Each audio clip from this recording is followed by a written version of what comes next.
만군의 주 여호와 하나님, 주님 전에 나와 3일 예배 드리게 하신 감사와 영광을 드립니다. 아멘.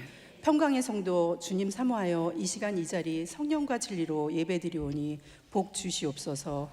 지난 한 주간 우리를 보호해 주시는 은혜에 감사합니다.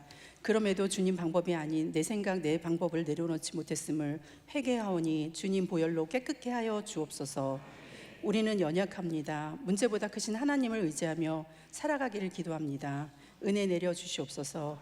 살아계신 하나님을 만나는 교회, 일하고 선교하는 교회, 51년 동안 감출 것 없고 6월의 축복으로 복음의 사람, 성령의 사람 되게 하신 감사합니다. 주여. 당연히 여기지 않게 주님 인도하여 주시옵소서. 아멘. 사랑하는 담임 목사님, 불편하셨던 경추 수술을 주님 은혜 가운데 단번에 완전하게 빠른 회복 주신 감사합니다. 아멘. 기쁨으로 복음 증거하시기를 기뻐하시는 목사님, 영혼 육 강건하시기를 기도합니다. 아멘. 평강의 성도 주님 편, 교회 편, 목사님 편 되어 말씀 충만, 성령 충만으로 점점 좋아지는 믿음의 축복자가 되게 하옵소서. 아멘. 각 부서 곳곳 섬김의 자리에서 이익 남기는 손길, 복의 복을 더하여 주시고 주여. 말씀의 사람, 성령의 사람 되길 기도합니다. 열악한 선교지 600여 명의 선교사님, 복음의 사람, 성령의 사람으로 선교지가 부흥되고 자립되어 예배가 예배답게 하나님께 영광 돌리는 선교지가 되기를 기도합니다. 아멘. 주님 지상 명령이신 땅끝까지 복음 전파에 이익 남기게 하옵소서. 이 나라 이 민족을 불쌍히 여겨 주시옵소서. 교회가 교회답게, 예배가 예배답게 깨어 기도하기를 간구합니다. 아가페에 준비된 찬양 영광 올려드립니다. 대원 한 사람 한 사람 주님의 방법대로 지켜주시고 보호해 주실 줄 믿고 예수 그리스도 이름으로 기도드렸습니다. 아멘.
여러분 오늘 특강이에요. 한국 장로교회 장로 제도는 비성경적이다. 이거를 목사 횃불회에서 약 20번 정도 강의했고, 심지어는 우리 교단의 장로협회에서 강의를 해달라고, 이걸 해달라고 그런 건 아니에요. 은혜를 받겠다고 특강을 해달라고 그럴 때 이거 했습니다. 또 캄보디아에 신학교가 있는데, 캄보디아의 신학교는 세계에서 한국인들이 세운 신학교가 그 나라의 문교부에서 학사와 석사를 받을 수 있는 그런 문교부에서 인정되어지는 신학교가 있습니다. 그 학교에서 이제 특강을 했더니, 특강이 아주 오래 했어요. 진종일 했어요. 그랬더니 이제 다들 좋아했는데, 거기 캄보디아 내에 있는 장로교회, 그 장로교단이 있는데 동노회라고 불러요. 그러니까 합동 통합 교단 막 아주 백석 막 다 합쳐서 그냥 노회가 하나예요. 그걸 가리켜서 동노회라고 부릅니다.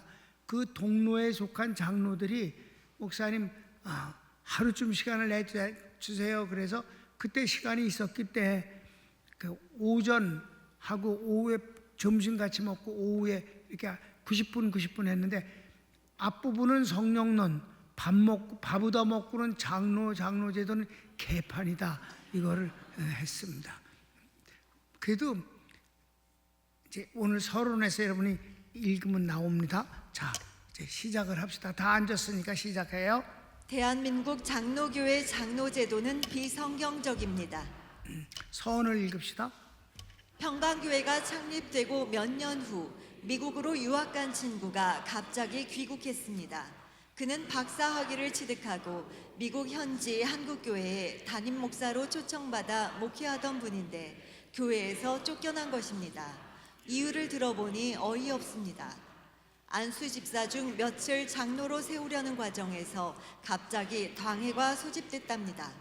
당회장이 당회 소집 안건이 무엇입니까? 물으니 담임 목사 사임건입니다. 표결 결과 사임이 결정되어 즉시 귀국한 것입니다. 이 소리를 듣고 본 강의안을 준비했습니다. 그리고 수없이 많은 시간 강의했습니다. 반론은 없었습니다. 언제나 이걸 강의하기 전에 다음 시간에는 내가 이런 내용으로 강의를 하겠으니 여러분들이 내게 반론을 제기해도 좋고, 미리 장로교회 장로제도가 성경적인 것을 여러분들이 주장해도 좋습니다. 이렇게 미리 얘기합니다. 그래도 한 번도 질문이나 반론이 없었던 것 또한 이상한 일이었시다. 그래서 A, 장로교단의 탄생과 배경. 장로교단은 어떻게 탄생됐을까? 역사적 사실이에요. 자, 1번 존 칼뱅의 종교개혁과 장로 임직. 계속 읽겠습니다. 칼뱅의 종교개혁은 교회 예배개혁이 중심입니다. 왜 이걸 맞냐면, 루터는 신학, 성경의 해석학, 천주교의 교리, 이것이 엉망이라는 것에서 95개항을 상대로 해서 반론을 제기하면서 혁명을 일으킨 것입니다. 거기에 비해서 칼빈 목사님은 그런 교리에 대한 논쟁이 아니라 목회, 예배가 잘못되어 있는 것을 성경적인 예배, 복음적인 예배를 하는 것으로 개혁을 추진한 것이 바로 칼빈의 종교개혁입니다. 계속 읽읍시다. 성찬 중심에서 말씀 중심으로, 라틴어가 아닌 자국어로 성가대만의 찬송을 전 회중이 함께 부르는 등 이런 내용은 현대 교회들의 예배 순서의 기초가 되었습니다. 내가 재밌는 얘기를 하나 해줄게. 나는 양평군 용문면 마룡리에 살았어요. 그 용문에 천주교가 하나 있어요. 근데 천주교가 교회를 새로 짓고 천주교당을 새로 만들고 거기 이제 저거래 그 입당이 아니라 왜 그 대들보 얹는 거 있잖아요. 상랑 예배를 드리는데 천주교에서, 그래서 이제 그걸 같지요. 떡 얻어 먹으려고. 그냥 김이 무럭무럭 나는 그냥 그 시루떡 있잖아. 그걸 이제 그 가서 이제 우리가 이제 거기 예배 드리는데 가서 이제 구경하는데 밖에서, 그러니까 상랑신가 밖에서 드리잖아요.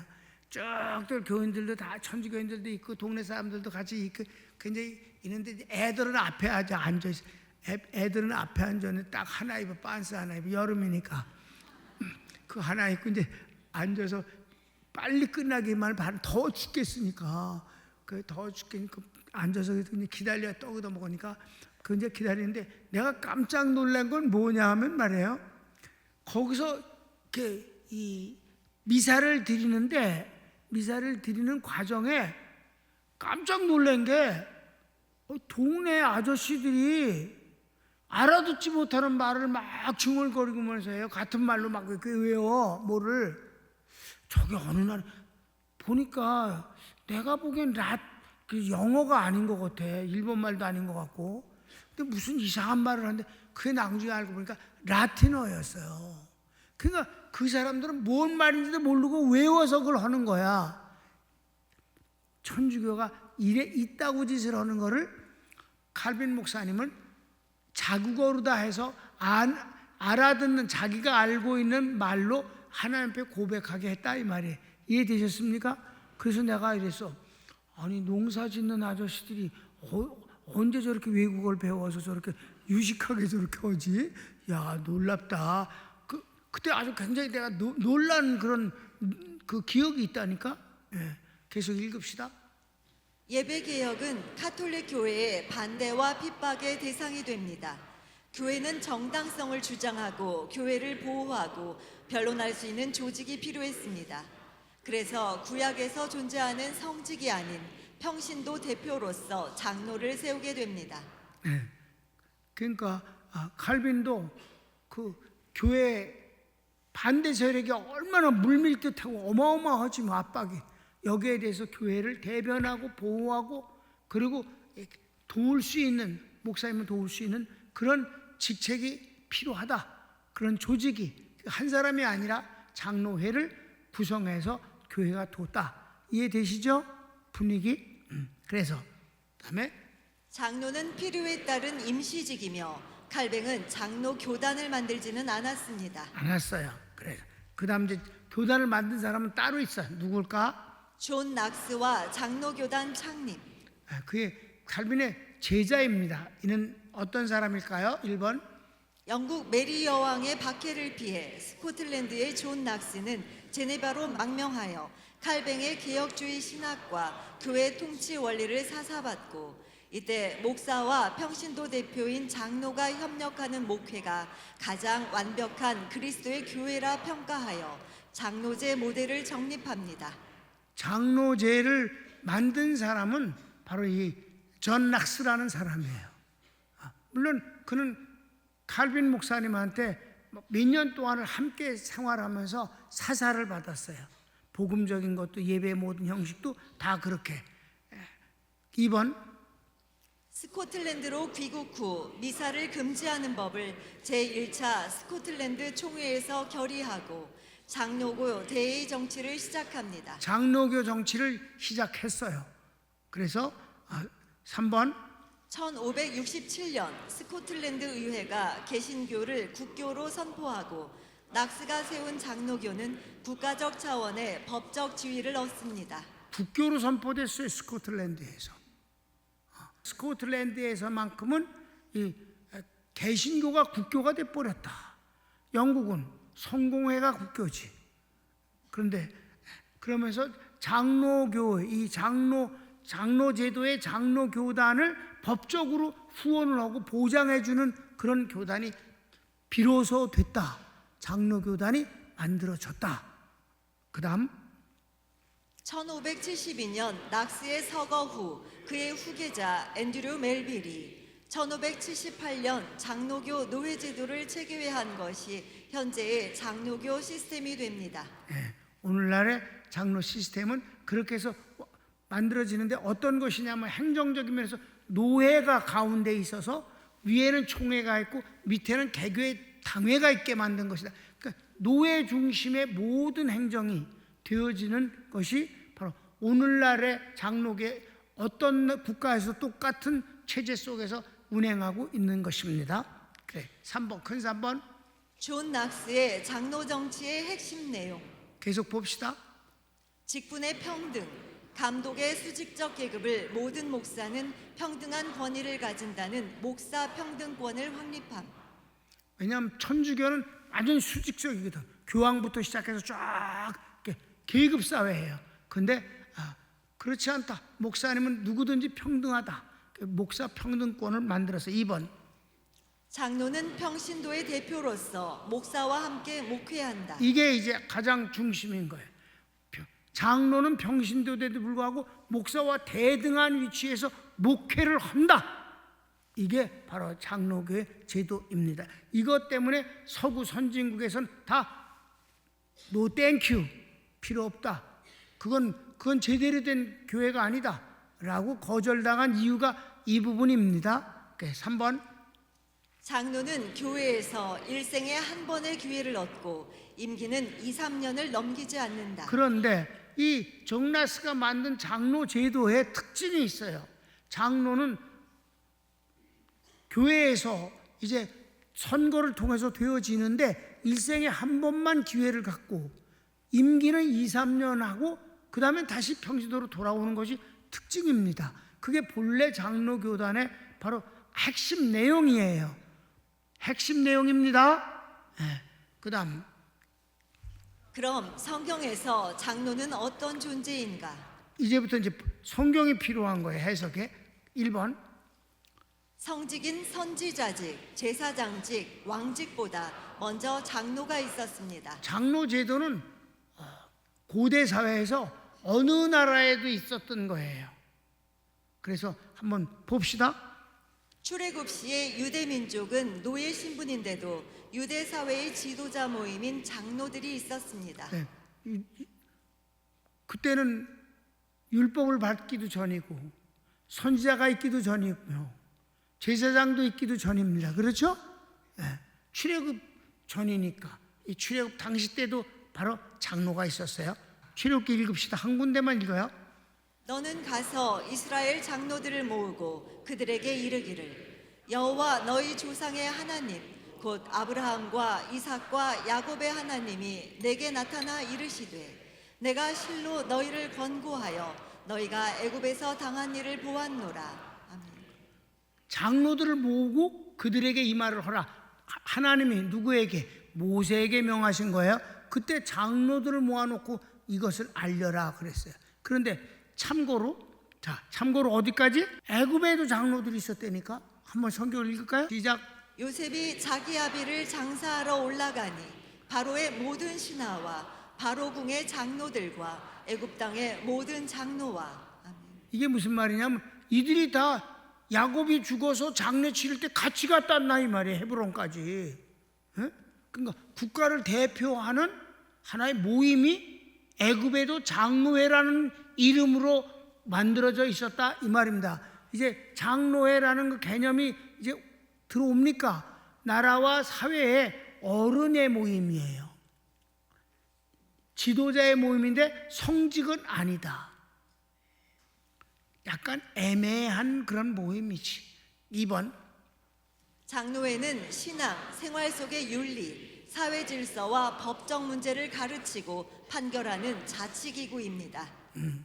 자치 그런 면에서 여러 가지에서 어른 노릇을 하는 기구다라고 보면 맞아요. 3번 하나님께서도 이 장로회를 인정하시고 제한적으로 은혜를 베푸십니다. 예, 이건 중요한 것으로서 바로에게 모세가 가서 이런저런 걸 요구하고 그것 때문에 바로가 더 어려움을 막 강제로 백성들에게 노역을 시켜서 요 모세와 백성들 사이에 이간질을 하는 그의 정치적인 관계를 어떻게 해서든지 백성들에게 이해를 시키기 위해서 하나님이 장로들을 불러가지고 하나님의 뜻을 전하고 그들에게 놀랍게도 하나님의 은사를 내려주셔서 한 번만 체험하게 하셨다. 아멘. 그래서 제한적으로 은혜를 주신 적이 있다. 성경을 읽으면 됩니다. 16절부터 여호와께서 모세에게 이르시되 이스라엘 노인 중 백성의 장로와 유사되는 줄을 내가 아는 자 70인을 모아 데리고 회막 내 앞에 이르러 거기서 너와 함께 서게 하라. 내가 강림하여 거기서 너와 말하고 내게 임한 신을 그들에게도 임하게 하리니 그들이 너와 함께 백성의 짐을 담당하고 너 혼자 지지 아니하리라. 이렇게 장로들의 민족의 대표성을 인정하시고 그들이 너희를 돕도록 하겠다라고 하셔서 그들이 도울 수밖에 없도록 하나님은 은사를 체험하게 하신 것이 25절이다. 여호와께서 구름 가운데 강림하사 모세에게 말씀하시고 그에게 임한 신을 70 장로에게도 임하게 하시니 신이 임하신 때 그들이 예언을 하다가 다시는 아니하였더라. 한 번만 예언을 하는 체험을 하게 했다면 깜짝 놀랬지. 성령의 역사를 체험하면서 이게 하나님이 우리에게 표적을 보이셨구나. 그러니까 모세는 하나님의 사람이 틀림없고 모세의 말을 우리는 청종하고 순종해야 되겠다 하는 마음을 갖게 하셨다. 한시적으로 은혜를 주셨다. 장로들이 모세를 잘 섬길 수 있도록 하신 것이다. 장로회를 인정하셨다. 큰 2번. 율법 이후 구약 어느 시대에서나 평신도 지도자로서 장로가 많이 나타납니다. 너무 많아. 50곳 이상이야. 그런 줄 알아. 에? 이 구약 시대 전체가 그래. 그래서 큰 3번. 예수님 생전 시대에서는 유대교 장로가 주님을 죽이려는 음모와 선동 세력으로 나타납니다. 예수님 십자가 죽으실 때 이 장로들은 항상 그랬어요. 그래서 성경 몇 군데만 봅시다. 새벽에 모든 대제사장과 백성의 장로들이 예수를 죽이려고 함께 의논하고 때에 예수를 판 유다가 그의 정죄됨을 보고 스스로 뉘우쳐 그 은 30을 대제사장들과 장로들에게 도로 갖다 주며 대제사장들과 장로들이 무리를 권하여 바라바를 달라 하게 하고 예수를 멸하자 하게 하였더니 그와 같이 대제사장들도 서기관들과 장로들과 함께 희롱하여 가로되 저가 남은 구원하였으되 자기는 구원할 수 없도다. 저가 이스라엘의 왕이로다. 지금 십자가에서 내려올지어다. 그러면 우리가 믿겠노라. 아멘. 항상 서기관과 장로, 제사장과 장로들이 있다고. 지금 맨 마지막은 뭐래? 예수님 십자가 못 박혀 있는 동안에도 이 장로님들이 야 내려오면 믿을게, 한번 내려와봐 이러면서 희롱하고 조롱했다 이 말이에요. 나쁜 놈들이지? 그게 4번. 신약 교회 시대에서는 주로 개교회 지도자로 표현됩니다. 신약 교회에서는 어떠냐? 이게 이제 제일 중요한 부분이에요. 신약 교회는 지금도 연결되어지는 내용이니까 거기서 어땠느냐? 가로치기 1번. 예루살렘 교회의 장로들에게 부조를 보내므로 교회 재정과 분배가 장로의 일로 보입니다. 성경에선 이래서 헷갈리는 거예요. 장로가 이런 일도 하고 저런 일도 해요. 그래서 딱 정해진 일이라면 우리가 왜 혼란이 있겠습니까? 딱 정해져 있으면 장로 교단이라는 게 안 만들어지지. 근데 장로 교단이 게 만들어질 수 있는 게 장로가 목사님을 갖고도 장로라고 그랬거든. 그러니까 장로지대고 만다는 거야. 그럼 이런 거 이제 대한예수교 권사회 이런 건 없잖아. 실제 권사회는 얼마나 잘해야겠어. 근데 그런 이름은 없어. 대한예수교 장로회라고 그랬지. 그러니까 이 장로라는 게 신약에서는 이런 역할도 하고 저런 역할도 하고 다양하고 있어요. 그래서 혼란스러워요. 이거는 뭐냐면 지금 바로 읽은 건 뭐냐면 안디옥 교회에서 예루살렘 교회가 빈곤하고 너무 어려운 데다가 유대교의 핍박을 받아서 먹고 살기가 힘드니까 안디옥 교회에서 저희들이 살 수 있도록 필요한 생활 모든 것들을 갖다 보내줬는데 이때 바울과 바나바가 가지고 가서 누구에게 줬다? 목사님에게, 예수님의 친동생인 목사님에게 준 게, 야고보 목사님한테 준 게 아니라 장로들에게 주었다 그랬어요. 그럼 왜 그러냐면 장로들이 그걸 받아서 관리하고 분배해서 나누어 줄 수 있는 역할을 하고 있다는 것 때문에 그들을 준 거 아니겠습니까? 그렇습니까? 그러니까 그네들이 직접 그 일을 하는 사람이라는 걸 우리가 짐작할 수 있다. 그러니까 이건 목사님은 아니었다. 그냥 교회에서 어떤 특별한 일을 맡은 사람들이다라는 걸 이해할 수 있어요. 그럼 그것만이 아니야.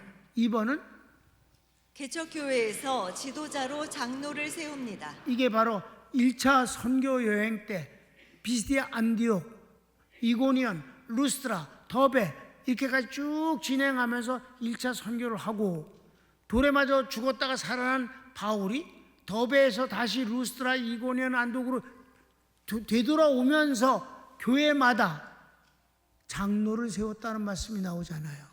이때 장로는 그냥 협력하는 사람이 아니고 보조하는 사람이 아니라 지도자였음을 알 수 있는 것입니다. 아멘. 경력이 짧지만 그래도 목사 노릇을 할 수 있도록 세워놓은 사람이 틀림없는 거예요. 성경을 읽읍시다. 각 교회에서 장로들을 택하여 금식 기도하며 저희를 그 믿음 바 주께 부탁하고. 아멘. 그래서 신약교회에서 장로는 역할에 따라 다른 의미로 불리웁니다. 그래요. 그렇습니다. 그래서 혼선이 있을 수 있습니다. 그래서 골치가 아픈 존재들이다 이 말이에요. 그래. 그다음에 C. 장로 호칭에 대한 성경의 표현의 다양성. 장로 호칭에 대해서 한번 보겠습니다. 1번. 단순히 교회 내에 어른, 연장자로 부릅니다. 그럴 수도 있어요. 2번. 평신도 대표로 목회를 돕는 자로 등장합니다. 아까 예루살렘 교회에 부조화했을 때 받았던 것을 여기 설명한 거예요. 3번. 교회 지도자, 목사의 역할도 있습니다. 14장 23절은 세우는 장면이고 디모데전서를 보면 내 속에 있는 은사, 곧 장로의 회에서 안수받을 때 예언으로 말미암아 받은 것을 조심 없이 말며. 여기서 목사님들의 모임을 장로회라고 불렀어요. 그리고 내가 장로로 임직을 받지 않았느냐 그랬을 때 여기서 장로는 담임 목사님을 뜻하는 것입니다. 아멘. 그다음에 야고보선 뭐라 그래? 너희 중에 병든 자가 있느냐? 저는 교회의 장로들을 청할 것이요 그들은 주의 이름으로 기름을 바르며 위하여 기도할지니라. 이해되셨습니까? 장로라는 것이 담임 목사를 지칭하는 것이 이렇게 여러 군데서 나타나는 거예요. 그래서 4번은 목사의 또 다른 호칭으로도 부릅니다. 목사님의 또 다른 호칭으로 해요. 베드로가 자기를 장로라고 불렀어요. 성경을 읽읍시다. 5장. 너희 중 장로들에게 권하노니 나는 함께 장로된 자요 그리스도의 고난의 증인이요 나타날 영광에 참여할 자로다. 장로들에게 내가 말한다. 나도 너희와 같은 장로가 아니냐. 여기서 사도가 또 다른 이름이 장로였다. 이해되십니까?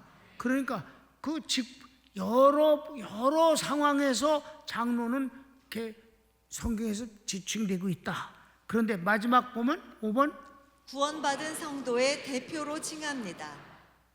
요한계시록 4장 4절 보면 또 보좌에 둘려 24 보좌들이 있고 그 보좌들 위에 24 장로들이 흰옷을 입고 머리에 금 면류관을 쓰고 앉았더라. 하나님의 보좌에 있는 존재는 하나님은 이제 그 형상이 없으시니까 보좌만 있어요.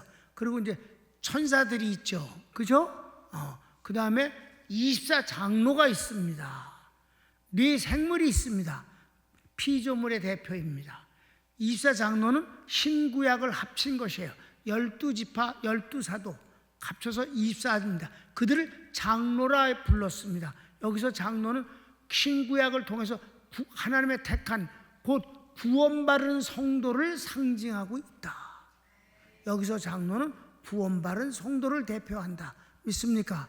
그러니까 장로가 참 여러 모습으로 호칭되고 있다는 것을 여러분들이 이해하시기를 바랍니다. 자, 이렇게 이해하고 그 다음은 넘어갈까? D. 현재 세계 기독교에서 장로교회의 위치와 특징. 그러니까 오늘날에서 장로교회가 기독교 내에서 어떤 위치를 갖고 있고 특징은 뭔가 하는 것을 보겠습니다. 1번 장로교회 분포도. 장로교회 분포도를 보는 거예요. 여기서 두 가지 있음을 여러분이 미리 인식을 하고 봐야 돼. 자, 어떤 나라에 기독교의 분포도가 먼저 나오고 그 다음에 기독교 분포 안에 기독교 내에서 장로교단의 분포가 몇 퍼센트인가가 중요한 겁니다. 아셨습니까? 그러니까 퍼센트가 높아도 기독교 분포가 낮은 데서 장로교가 높아도 그 숫자는 미미한 것입니다. 이해됐습니까? 그 대신 기독교가 아주 큰 분포가 있는데 그 중에 조금 있어도 적지 않은 숫자가 될 수도 있는 것이지요. 예를 들면 미국의 경우 28%, 27%, 27.5 그런데 그건 뭐 믿을 수도 없어. 하여튼 미국의 경우 그렇게 많이 믿는 것 같아도 그 정도뿐이 아니라 30%가 믿더라요. 그 중에 장로교는 2%, 아주 작다. 아멘? 그런 거예요. 예를 들면 그렇다. 자, 읽읍시다. 1번. 장로교회를 창립한 스코틀랜드에서는 장로교회를 찾기가 쉽지 않을 정도입니다. 존 낙스 기념교회가 낙후되어 한국 장로교회에서 수리, 복원하기도 했습니다. 재밌는 얘기. 자, 장로교단을 만든 존 낙스가 그 스코틀랜드가 신교가 국교도 되고 그리고 장로회가 법적으로 후원을 받고 보장받는 교단인데도 불구하고 지금은 찾아보기가 어렵다. 스코틀랜드에서. 그래서 존 낙스 기념교회가 전부 쓰러져 가고 썩어서 한국 교회 중에서 가서 복원시켜 준 게 몇 년 전이 것이다. 근데 교회당을 복원시켜 준다고 교회가 부흥되는 건 아니잖아. 그냥 역사적인 유물만 남았다는 뜻이지. 자, 그다음. 세계 기독교 내 장로교회는 평균 6% 미만이며 미국이 2%대, 캐나다 3%인데 비해 한국은 60% 이상입니다. 여기서 장로교가 높은 비율 20% 이상인 나라의 기독교 분포도는 5% 미만입니다. 자, 이게 그렇게 말하는 거예요. 자, 이 기독교가 5% 미만인 데서 20%가 넘는 장로교회는 있다 이 말이에요. 어디가? 대만, 일본, 태국 같은 곳이 장로교회 분포가 높은데 그 대신 그 나라의 기독교 분포도가 5% 미만이니까 미미한 숫자다 이 말이지요. 평균 6%라는 말은 그걸 착각을 하면 안 된단 말이죠. 숫자는 아주 적은 것이다. 그래서 3번. 정상적인 기독교 교단 중에서는 가장 낮은 교세에 속합니다. 중남미의 경우 90% 이상이 오순절 교단이며 장로교는 기록에 없습니다. 없습니다. 내가 알고 있는 한은 찾아볼 수가 없었습니다. 장로교, 대한민국의 장로교 교인들은 세계 기독교인 다 장로교인 줄 착각하고 있어. 큰 2번. 세계 장로교단 교회 운영 특징. 1번. 미국의 경우 교회는 생애에 한 번 장로직을 맡을 수 있고 임기는 2년으로 끝나면 평신도 교인으로 복귀합니다. 이것이 그래도 그나마 부패를 막는 일이에요. 갑질을 하지 못하게 되어지는 일이다 이 말이에요. 2년 동안에 열심히 할 뿐이지 뭔 딴짓거리를 하겠어, 그죠? 그러니까 그런 것은 그래도 평신도가 목회를 한다는 건 말도 안 되는 일이지만은 그래도 그런 것이 하나의 안전장치로 맞는 것이 아니겠는가 그렇습니다. 2번은 다른 나라에서도 크게 다르지 않습니다. 3번. 한국 장로교회의 부흥은 특별한 케이스입니다. 그렇습니다. 오늘은 여기까지예요. 그러니까 제일 중요한 메인 디시, 한국 장로교회 장로제도는 비성경적입니다라는 걸 이제 비로소 뚜껑을 열어서 하는 것은 금요일 날 하겠습니다. 기대하시라. 손을 모으세요.